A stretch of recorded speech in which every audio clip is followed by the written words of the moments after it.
Алла бәрімізді жақсы көрсе, Алла ең құдіретті болса, онда жамандықтың болуын қалай түсінеміз? Яғни, не үшін табиғи апаттар мен төтенше жағдайлар болады? Не үшін соғыстар мен оба болады? Адамзаттың тарихы басталғалы бұл сұрақ бәрімізді мазалап келеді. Баяғы заманда өткен ежелгі грек философтары бұл жайында жазған. Көптеген ғасырлар бойы еврей философтарын, христиан философтарын, мұсылман философтарын бір проблема байланыстырады.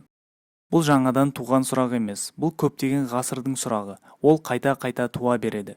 Қаншама ақпарат жазылды, қаншама сия жұмсалды, қаншама том кітап шықты. Мен бұл сұраққа кішкене минуттық видеомен, тіпті бөлек сабақта толығымен жауап бермейтінім анық. Сонда да мұсылмандар бұл сұрақтың ислами жауабын білу керек. Мұсылман ретінде біздің сенімде абсолют жамандық деген жоқ. Жамандық бізге тек таза зиян тигізу үшін келмейді.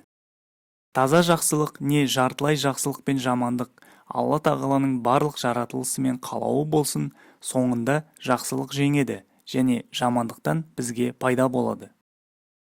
Мысалы, мейірімге мұқтаж адам болмаса, сіз қалай мейірімді боласыз?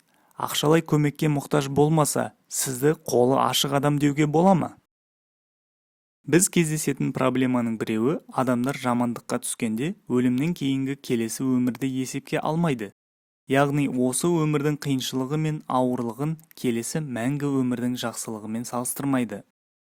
Пайғамбарымыз алейхиссалату уассалам бізге анық айтқан, басына қиындық келгенде шыдамды болған адам, өзінің қиямет күні берілетін сыйлығын көргенде, онда ол өзіне келетін сынақтардың осы өмірде көбейе бергенін қалайтын еді.